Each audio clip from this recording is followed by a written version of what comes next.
So when I went to that trade show, the Magic Show, I came back. Oh, you went to Magic Show. Yeah, I've been to Magic a lot. Yeah, I came back with $300,000 in orders, and I didn't have any financial. So you had orders. They didn't just show up with money at your door one day. No. I didn't have any financial intelligence, right? Yeah. So I went and I got turned down by 27 banks. And my mother and my mother said, you know what, you've been working with me collectively since you were 10 years old on this house. Let's take a second equity mortgage on this house.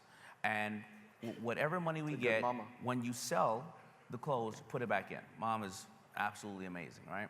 So I don't know how we got 125,000 because the house was worth 75, all right? So what happened was, there wasn't no Alibabas of the world, and I had some fabrics that came from Colorado, some came from China, some came from California. And we had a factory up in the middle of Hollis, Queens, because we had this great idea. We took all the furniture we could. It took 2.5 weeks to sell what we could in the house, and then the rest we couldn't sell, we burned it in the backyard. And we moved industrial sewing machines in the house, and we hired about 12 seamstresses. So we slept in sleeping bags next to the sewing machines for about a year. And we were cranking, but we used that 100. Yeah. Thank you. Thank you.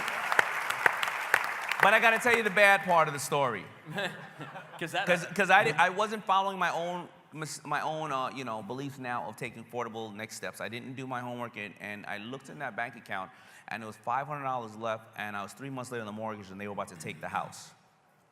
That's the bigger problem. Why? Because I didn't have financial intelligence, and I was being choked by the float. I was paying for raw goods 120 days in advance, and then I was paying for salaries and shipping and utilities, and their stores were paying me 60 and 90 days later. So I was about to lose everything because of my lack of financial intelligence. And here's where the Samsung comes in. My mother says to me, Daymond, you need OPM. And Other I said, people's money, man. She said, OPM. I said, but Ma, isn't that what I just spent? And she said, no. No, that's Mama's money. Yeah. That's totally different. She said, you need a strategic partner, because you can make, OPM is other people's manufacturing, other people's mind power, other people's marketing, and like over Timberland, you can make a profit off of other people's mistakes. Now, you go back to Red Lobster, because I was a waiter in Red Lobster at that time, and I hated Red Lobster at that time, because I was at Red Lobster when they introduced Cheddar Bay biscuits. Damn things are good. Oh my God. Those are so good. I love those things. How many people in this crowd was a waiter or waitress at one time in your lives? Yeah, all right. So if you got a whole bunch of people coming in someplace for free Cheddar Bay biscuits, what kind of tips you think I was making? Anyway, so. Yo, the sound effects are awesome, right? Those are free. So now all of a sudden she said, go back and get $2,000. I'm gonna find you a strategic partner. I come back, I give her $2,000. I said, Ma, what are you gonna do? How are you gonna get us this money? I love it. You got us $125,000. She said, I'm gonna take an ad in the newspaper. And you know what I said? Of course, I said, that's the stupidest thing I've ever heard. I forbid you to do it. Now, ladies, when your husband, brother, son, any man in your life tells you do not do something, what do? Here's how the ad went. $1 million in orders need financing. God, Mom can write a headline. Mom sure knew how to romance the truth. Oh, she didn't encumber herself with the truth. Yeah, that's way She was easier romancing the truth. 33 people called that ad. Now, 30 of them were named Pookie, Laquita, Sal, Chubster, the Nose, Tony Two-Time, and 125% interest, had to live in the attic for collateral, a couple of pictures of loved ones, no big deal.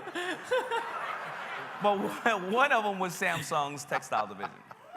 God damn. It's amazing Samsung saw the ad. That's the story. That's a good direct response to that. God dang, man, that's really good. You gotta thank my mother for that one. Yeah, you gotta thank my mom for that one.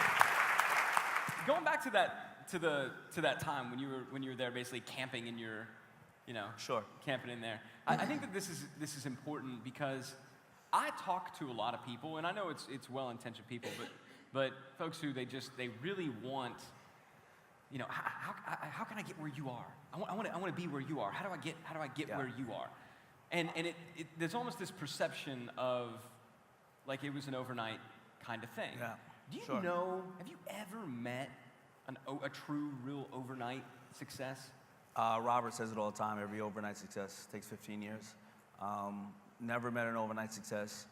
You know, the most common thing I think we all have as entrepreneurs is that we take affordable next steps. We do something we absolutely love and are obsessed with.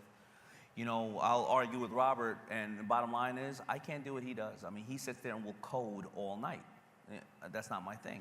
I love to create things and see brands and how to position it, and when I fail, I learn even more. There is absolutely no overnight success.